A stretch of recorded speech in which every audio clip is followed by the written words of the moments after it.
참을 인 3번이면 살인도 면한다. 이런 속담이 있습니다. 3번 참으면 살인도 면한다. 이런 내용이지요. 알고 계십니까?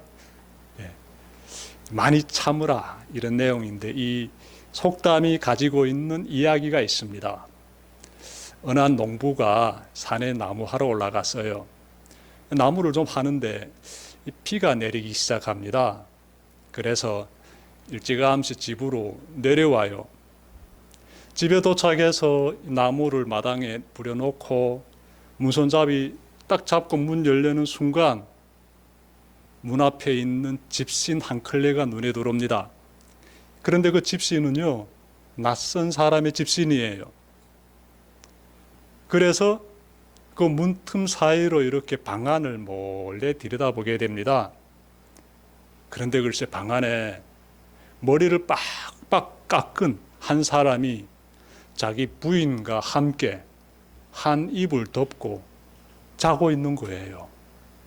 얼마나 놀랐겠습니까, 이 농부가. 순간 욱 해가지고 그 마당에 있는 도끼를 손에 잡습니다. 들어가서 나의 아내와 함께 한 이불 속에 있는 저 낯선 남자를 죽이겠다고 도끼를 잡고 문손잡이를 딱 잡는데 차마 문을 열지 못합니다. 문 열고 들어서게 되면 자신이 어떤 행동을 취하게 될지 알고 있기 때문에 참아요. 뒤로 물러섭니다. 그런데 참자고 보니까 도무지 이거 밑에서 올리미는 이 화를 주체할 수 없는 거예요. 그래서 또 문손잡이를 딱 잡습니다. 한 손에 도끼를 잡고 딱 당기려고 하니까 차마 당길 수 없는 거예요. 그래서 농부가 또 참습니다. 그러다가 참으려고 하니까 도무지 안 되기 때문에 3번째로 문손잡이를 꽉 잡게 돼요. 그런데 농부는 거기에서 멈춥니다. 그리고 한 손에 잡았던 도끼를 내려놓고 헛기침을 합니다. 큰 소리로. 그러자 방 안에 누워 자던 사람들이 눈 비비면서 부시시 일어납니다. 그런데 글쎄 헛기침하면서 문 탁 열고 들어가 보니까 아내 옆에 누워있던 그 한 이불 속에 있었던 그 사람이 누군가 봤더니 머리를 빡빡 깎은 여자 중이었어요. 여자 중. 사연인죽은 낮에 아내가 밭에서 일하다가 여자 중을 만나게 되고 또 점심시간이기도 하고 그러니 집에 들어와서 식사하고 가세요라고 이렇게 얘기했으며 그래서 낯선 사람을 집에서 이렇게 식사 대접했습니다. 식사하고 나서 식곤증이 몰래 와서 두 사람이 잠시 눈을 붙이고 잠들으셨던 거예요. 여러분, 이 농부가 화난다고 해서 도끼 손에 잡고 문 탁 열고 들어갔으면 어쩔 뻔했습니까? 살인을 저지르게 되지요. 그 여자 중이 그냥 어마어마한 말할 수 없는 그런 그 처참한 상황 가운데 빠지게 되지요. 그래서 이런 이야기를 가지고 속담이 등장하게 되는데 참을 인 3번이면 살인도 면한다 라고 합니다.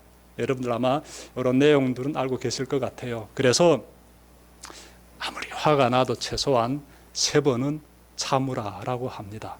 그러면 여러분 3번 참는 것이 쉬울까요? 3번 참는 것. 제가 아내하고 어디로 이동하는데 차로 이동하는데요. 갑자기 차 한 대가 끼어듭니다. 그럼 어떻게 하겠습니까?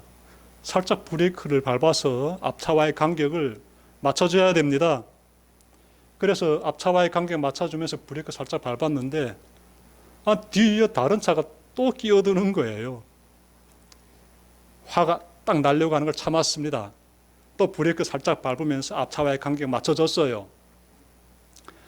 아니 그런데 제 이 인내심을 테스트 하려는지 또 한 차가 그냥 무작정 들이미는 거예요. 순간 제 입에서 아 짜증나 이런 말 나와버렸습니다. 진짜 화가 난 거예요. 아 짜증나. 그때 옆에 앉아있던 아내가 이렇게 말합니다. 70번씩 7번이라도 참아야 하지 않는가. 성경 말씀 가져다가 들이대는 거예요. 참으라고. 야, 그때 제가 뭘 느꼈는가 하면 3번 참는 게 참 힘들구나. 그런데 어떻게 70번을 7번이나 참을 수 있을까? 야, 그거 정말 어렵겠다. 예, 이런 생각을 제가 가지게 되었습니다. 예, 누군가 나에게 피해를 주면 우리 마음에서 화가 이렇게 꾸역꾸역 솟아오르는 것은 이거는 당연한 현상이지요. 우리가 왜 화나는가 하면 누군가 나에게 피해를 주기 때문에 그래서 화가 나는 거예요. 예. 남이 나에게 피해를 안 주면 화날 일도 없어요. 이 사람이 나에게 피해를 한 번 주고 그치는 것이 아니라 그 피해를 반복해서 주고 또 반복해서 주게 되면은 내가 모멸감을 느끼게 돼요. 그래서 화가 진짜 화산처럼 터져 나오게 돼요. 근데 이런 화를 잘 다스려야 된다는 건 우리도 알고 있는데 현실에서 경험하고 있는 이 인생사를 보게 되면 화날 일들이 정말 종종 있습니다. 그럼 이거 어떻게 해야 될까? 화를 참으면 살인도 면한다고 하는데 이 화날 일들은 자꾸 주변에서 일어나고 있은지 이거 어떻게 하면 화를 잘 다스릴 수 있을까? 이런 생각을 좀 가지게 되지요. 여러분, 이 화를 참아야 하는 것이 맞을까요? 질문이 조금 이상합니까? 화를 참는 것 과연 맞을까? 네, 한번 질문 붙여보는 겁니다. 과연 화라는 것은 참아야 하는 대상일까?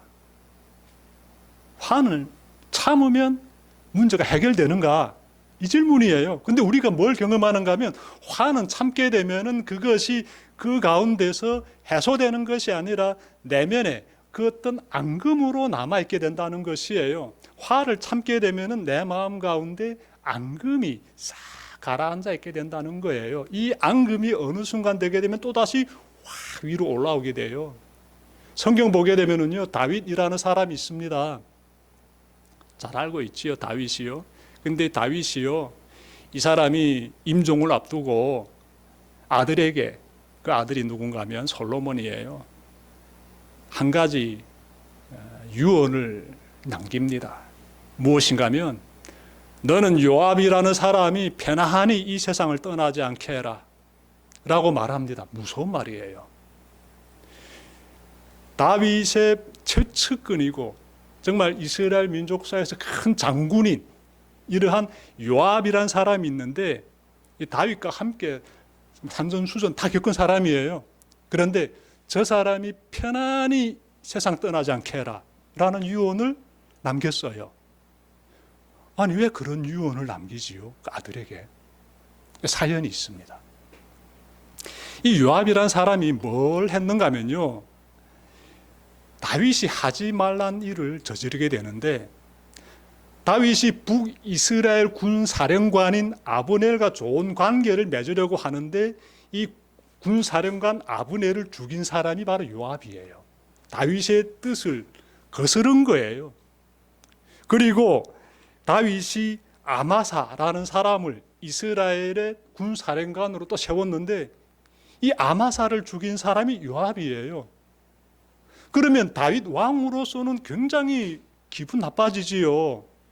내 뜻을 거슬러 가면서 내가 함께 좋은 관계를 이어가려는 사람을 죽이는가 하면 내가 부하로서 세운 군사령관을 죽인 사람이 이 요압이라는 사람이니까 다윗이 얼마나 기분이 나쁘겠습니까? 여러분 일하게 되면 기분이 나쁘죠. 화가 치솟게 되죠. 그런데 다윗은요, 화를 참습니다. 그 분노를 그때 참아요. 뭘 말하는가 하면 그때 다윗이 참을 정도로 어쩔 수 없을 정도로 요압이라는 사람이 가지고 있던 힘이 막강했다는 겁니다. 그래서 다윗이 참는 거예요. 자, 그런데 이 사람이 인생을 마감하게 되자, 이제 임종을 앞두게 되자 그동안 참아왔던 그 앙금을 그대로 아들에게 유언으로서 남기는 거예요. 그래서 아들아 솔로몬아 너는 어떻겠죠? 요압이 나에게 저질렀던 그 악행들을 기억해가지고 언제든지 반드시 심판해라. 이런 내용의 유언을 남긴 것이나 같아요. 그리고 아버지는 죽습니다. 다윗이 죽어요. 아들 솔로몬이요, 이 사람이 아버지의 유언을 관철할 수 있는 기회를 잡습니다. 이 요압이란 사람이요, 이 사람이 다윗의 아들 중에 아도니아라는 사람이 있는데, 이 아도니아가 다윗의 첩인 아비삭과 결혼하려고 했으며 이 사건에 요압이 연루됩니다. 그러자 이 모든 걸 알게 된 솔로몬은 지금이 아버지의 유언을 관철할 수 있는 기회다. 왜 그런가 하면 이 아도니아가 아버지의 첩인 아비삭과 결혼하려고 한다는 것은 왕위를 가로채겠다는 의도가 그 속에 깔려 있습니다. 그러니 갓 왕이 된 솔로몬으로서는 굉장히 위급한 상황이지요. 내 왕위가 위태로워지게 되는 것입니다. 누구 때문에? 이 아도니아 때문에. 그런데 아도니아가 이렇게 계략을 꾸미고 있을 때 거기에 동조한 사람이 요압이라고 했은지 어떻게 하겠습니까? 곧바로 처단합니다. 누가? 솔로몬이. 이렇게 함으로써 아버지가 유언으로 남겼던 요압에 대한 복수가 이루어지게 되지요. 그래서 우리가 이 사건을 보면서 참는다는 것이 어떤 것인지, 이 참는다는 것이 문제를 해결시켜내는 것이 아니라 화가 나는 것을 참는다는 것이 내면의 앙금을 만드는 작업이며 그 앙금은 언젠가는 다른 누군가를 통해서 복수로 이어지겠다 생각하게 되는 것이죠. 이와 유사한 일들 세상에 많지요. 여러분들 참는 거 썩 좋은 거 아닙니다. 참는다는 것은요, 다시 말해서 내 언젠가는 네가 다시 한번 그런 행동을 저지르게 되면은 내가 복수하겠다는 경고의 메시지입니다. 그래서 내 참는다라고 말할 때 그 속에는 내 지금 너에게 경고를 주고 있어라는 의미가 깔려 있는 것이에요. 네, 우리 안태호 집사님 또 이렇게 접속하셨는데 음소거 부탁드립니다. 자, 그리고 여러분, 우리가 좀 참는 방법에 들어가서 또 다른, 가장 제가 봤을 때는 참 이 방법이 가장 좋은 것이다 라고 생각이 드는데, 함께 찾아봅시다. 성경에 보게 되면 요셉이라는 분이 있어요. 요셉. 이 요셉은요, 우리에게 참 귀한 모습을 보여줬는데 창세기 45장에서 나와요. 이 요셉이 형들과 함께 막 부둥켜 안고 웁니다. 아주 그냥 대성통곡하면서 웁니다. 굉장히 은혜로운 장면이에요. 창세기 45장에 나와요. 스토리가 있습니다. 이 비하인드 스토리가 있는데 무엇인가 하면 이 형들이 요셉이 10대 때 아버지로부터 사랑을 많이 받고 있기 때문에 질투하게 돼요. 그래서 요셉을 어느 날 팔아버립니다. 노예로 팔아버려요. 그래서 이 요셉은 애굽에 팔려가 가지고 노예살이 하게 되고요. 거기서 또 음모에 말려 들어가서 감옥에 끌려가서 죽을 고생 당하게 됩니다. 그러다가 그가 하나님께서 역사하셔서 애굽의 총리까지 돼요. 그런데 어느 날 그가 이 애굽으로 찾아온 그 형들을 만나게 됩니다. 자신을 노예로 팔아버렸던 그 형들을 만나게 돼요. 그러면 여러분 어떻게 해야 됩니까? 복수해야지요. 나를 죽음의 구덩이로 던져버린 그 자들이 나의 친형들인데 그들이 지금 10여 년의 시간이 흐른 다음에 내 앞에 나타났은즉 복수해야지요. 근데 그때 요셉은요, 어떻게 하는가 하면 용서합니다. 과거의 그 사건을 마음에 품고 복수의 칼을 막 베르다가 드디어 때가 왔네 하고 한바탕 그들을 그냥 가차없이 심판하는 것이 아니라 모조리 다 그들의 모든 그 악행들을 다 용서해줘요. 그래서 눈물바다가 되는 겁니다. 그래서 우리는요, 이 화가 나는 사건 앞에서 한 사람은 그 화를 참고 있다가 복수한다면은 또 한 사람은 그 화를 용서로서 다 해소시키는 그런 모습을 발견하게 돼요, 성경에서. 오늘 우리 본문 마태복음 18장 21절과 22절 보시게 되면은 용서라는 주제가 나옵니다. 용서. 베드로가 예수님에게 이렇게 질문해요. 주님, 내 형제가 나에게 자꾸 죄를 지으면 내가 몇 번이나 용서해야 하여 주어야 합니까? 7번까지 하여야 합니까? 라고 이렇게 질문하지요. 용서 7번까지 한다라고 해도 참 대단히 많이 용서하는 거니까 나름 베드로는 정말 용서를 참 우리가 7번까지 해야 됩니까? 라고 질문하고 있는데 이 질문이 보통 질문 아니지요. 예. 주님, 나에게 피해를 준 자를 내가 언제까지 참아야 합니까? 이렇게 질문하는 게 아니잖아요. 참는 것이 아니라 용서를 지금 말하고 있습니다. 용서에는 앙금이 없다. 제가 앞서 말씀드렸습니다. 앙금이 없어요. 복수라는 앙금이 없어요. 그러니 베드로는 내가 얼마나 더 용서해야 됩니까? 라고 아주 중요한 질문하고 있습니다. 여기에 대해서 예수님이 이렇게 말씀하시는데요. 7번만이 아니라 70번을 7번이라도 하여야 한다. 굉장히 많이 용서해라는 거예요. 숫자 7, 이 7이라는 것은요, 하나님의 완전한 수를 의미하고 있고 꽉 찬 것을 의미하고 있습니다. 그러니 예수님의 말씀인즉은 용서 몇 번으로 그치는 것이 아니라 한없이 용서해야 된다라는 거예요. 한없이 용서하면서 살아야 한다라는 것을 예수님께서 지금 베드로에게 말씀하고 있습니다.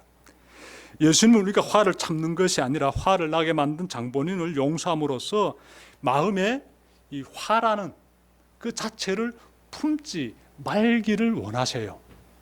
여러분 마음에 혹시 화가 있습니까? 제 마음에 굉장히 많아요. 화를 다스리는 게 저에겐 가장 중요한 일입니다. 근데 이 화를 품지 말라고 말씀하고 있어요. 내가 화를 품지 말아야 영원히 용서하면서 살 수가 있습니다. 예수님이 말씀하시는 이 내용을 관철하는 것이 보통 어려운 일이 아니에요. 굉장히 힘든 일입니다. 쉬운 일이 아니지요. 여러분, 예수님께서 우리가 용서하면서 어떤 상황에서도 예수님의 말씀을 지키면서 살아갈 수 있는 그 길에 대해서도 가르쳐 주시는데요. 마태복음 18장 23절부터 35절에서 그 답을 찾을 수 있습니다.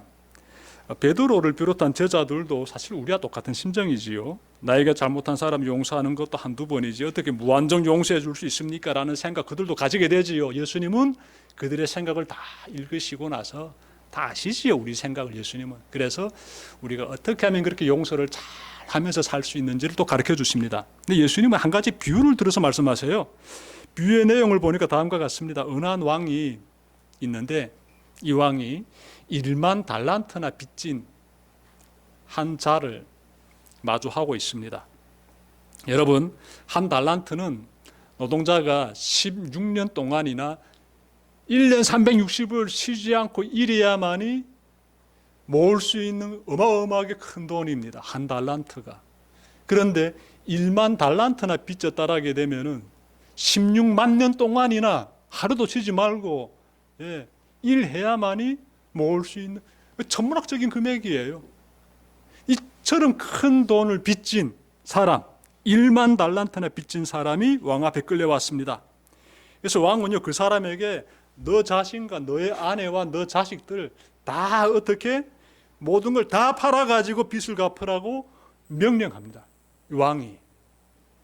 이렇게 되면 이 사람들은요, 이 가족과 이 식솔들, 이 사람 본인은 물론이거니와 다 노예로 끌려가게 되고 자신이 가지고 있는 모든 재산 다 몰수당하게 됩니다. 그래서 이 사람이요, 애걸복걸합니다. 정말 내가 이 빚진 것을 다 갚겠다면서 참아 주십시오. 다 갚겠습니다. 라고 애원해요. 왕이 그 모습을요, 가엾게 바라봅니다. 그래서 자비를 베풀어요. 긍휼을 베풉니다. 그 어마어마한 그 천문학적인 1만 달란트나 되는 이 큰 빚을요, 다 그냥 면제시켜 줍니다. 빚을 면제받은 그는요, 풀려나 집으로 돌아가던 중에 자기에게 고작 100데나리온 빚진 사람을 만나게 되고 당장 빚을 갚아라고 으름장 놓고요, 그리고 빚을 갚을 때까지 감옥에 갇혀 있도록 합니다. 100데나리온은요 100날 동안 일하게 되면 모을 수 있는, 즉 3개월 정도 일하게 되면 모을 수 있는 돈이에요. 그러니 큰 돈이 아니지요. 자신은 16만 년 동안 일해야만이 모을 수 있는 그 어마어마한 돈을 다 이렇게 탕감받았는데 고작 100데나리온 나에게서 빚진 그 사람을 어떻게 하는가 봤더니 감옥에 가두게 하는 거예요. 구돈 갚기 전에는 풀려나지 못한다고. 왕이 이 사실을 듣고 나서 대노하게 됩니다. 그 악한 종 당장 끌고 오라고. 그래가지고 너는 감옥에 들어가야 된다. 너는 내가 진 빚을 다 갚기 전에는 풀려날 수 없다라고 이 1만 달란트나 빚진 이 사악한 자를 감옥에 딱 집어넣습니다. 예수님이 이 비유를 말씀하시면서 우리에게 지금 무엇에 대해서 가르쳐 주시겠습니까? 무엇에 대해서? 1만 달란트나 탕감 받았으면 너에게 요만큼 빚진 그 100데나리온 빚진 그 사람 너는 왜 용서해 줄 수 없느냐? 이거 아니겠습니까?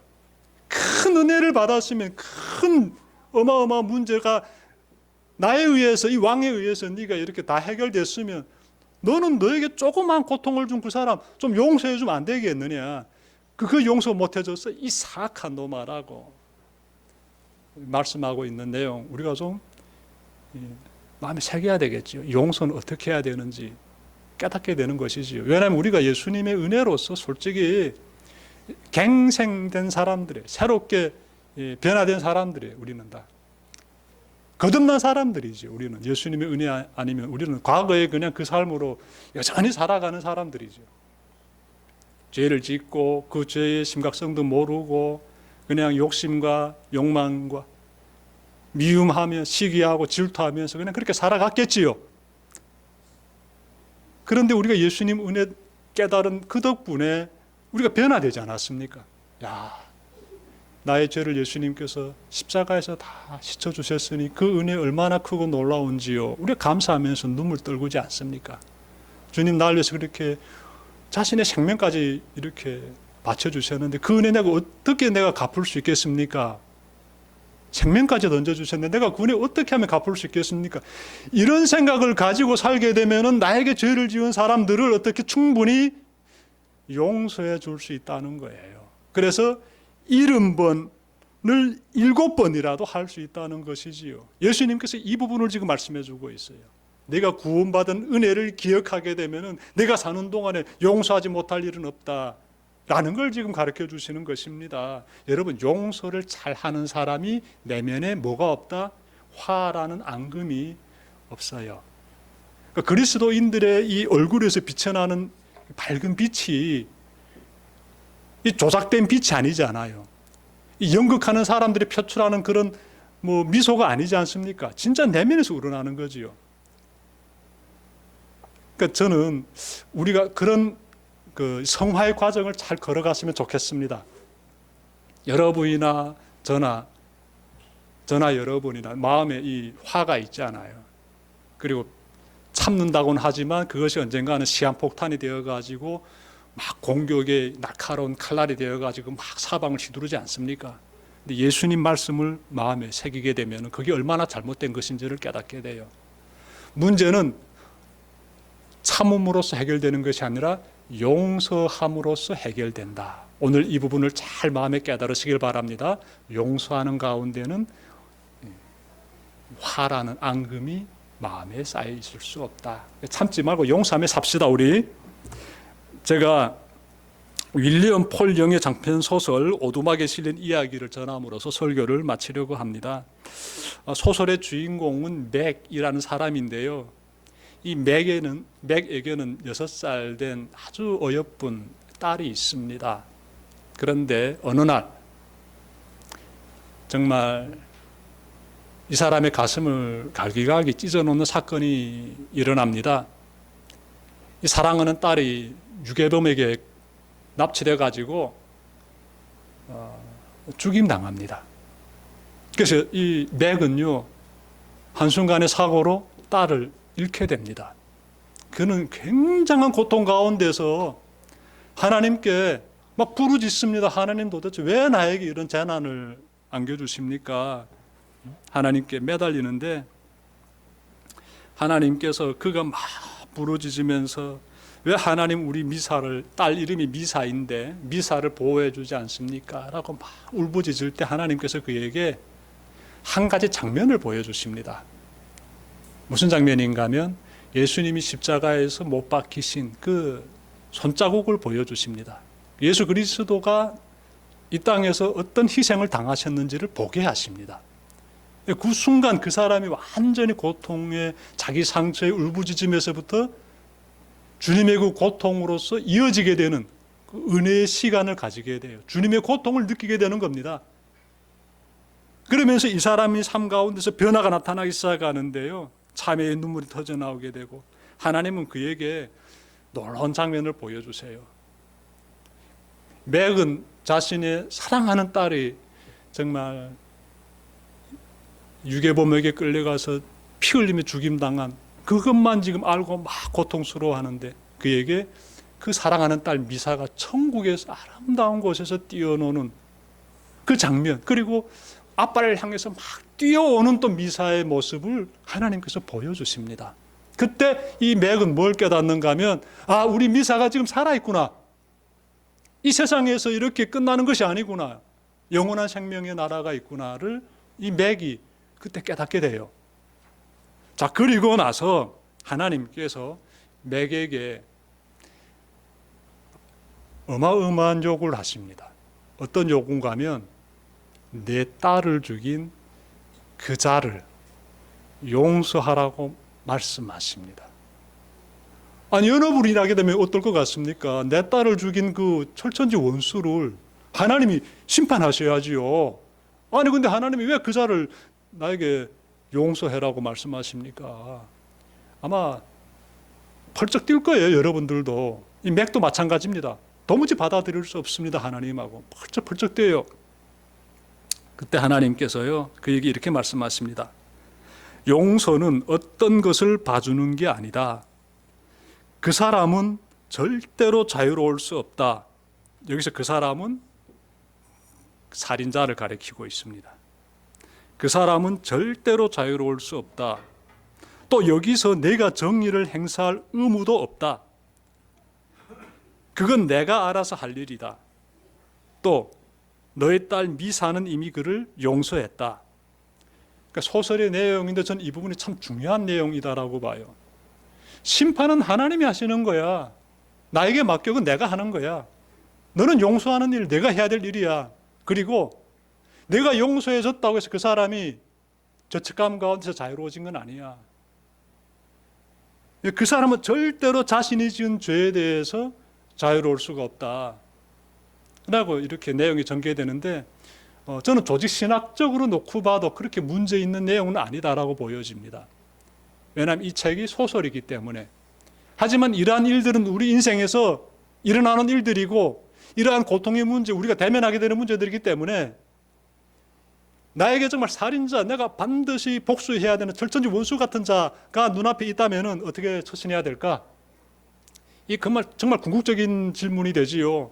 원수는 반드시 복수해야 되는데 성경 말씀 보게 되면 용서해라 말씀하고 있기 때문에 갈등 가지게 되는 것이지요. 원수를 용서하게 되면 넌 하나님의 자녀가 된다라고 예수님 말씀하셨기 때문에 이거 실천하는 것이 굉장히 어렵다. 우리는 체험하고 있지요. 그런데 이러한 주제를 이 책에서 다루고 있는 거예요. 그러면서 하나님은 심판의 하나님이신즉 심판은 하나님께 맡기고, 그리고 내가 용서했다고 해서 그 살인자가 죄책감으로부터 자유로워지는 것도 아니지 않느냐라고 말씀하시면서 하나님이 원하시는 것은 너는 그래도 끝까지 용서해야 된다. 이 말씀은 성경의 내용하고 일맥상통하고 있습니다. 그래서 이 소설이 가지고 있는 메시지가 나쁘지 않아요. 신학적으로도 문제가 없습니다. 그래서 이런 내용들 우리 삶에서 경험하게 되는 것이지요. 자, 그러면서 놀라운 말 또 한마디 했는데, 그 살인자에게서 죽임당한 그 6살 된 이 미사가 자기를 죽인 그 살인자를 용서했다라고 말합니다. 이게 왜 가능하냐?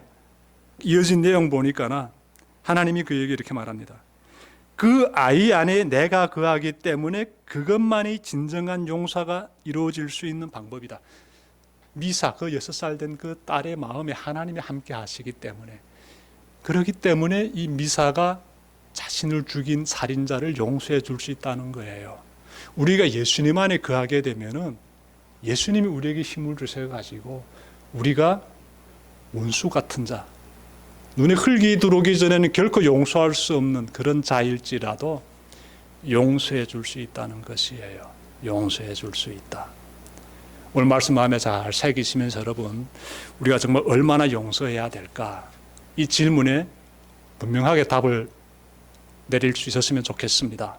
예수님은 70번을 7번이라도 이렇게 용서해라. 무한정 용서해라. 원수일지라도 용서해라 말씀하셨는데 오늘 말씀 안에 잘 새기시면서 나를 살려주신 하나님의 은혜를 기억하게 되면, 예수님의 그 십자가의 희생을, 그 어마어마한 가치를 생각하게 되면 나 얼마든지 주님의 뜻 안에서, 주님 안에서 그들을 용서해 줄 수 있다는 것, 또 용서하며 살아야 한다는 것 잘 각성하고 살면서 실천하는 여러분들 되시기를 바랍니다. 기도드립시다.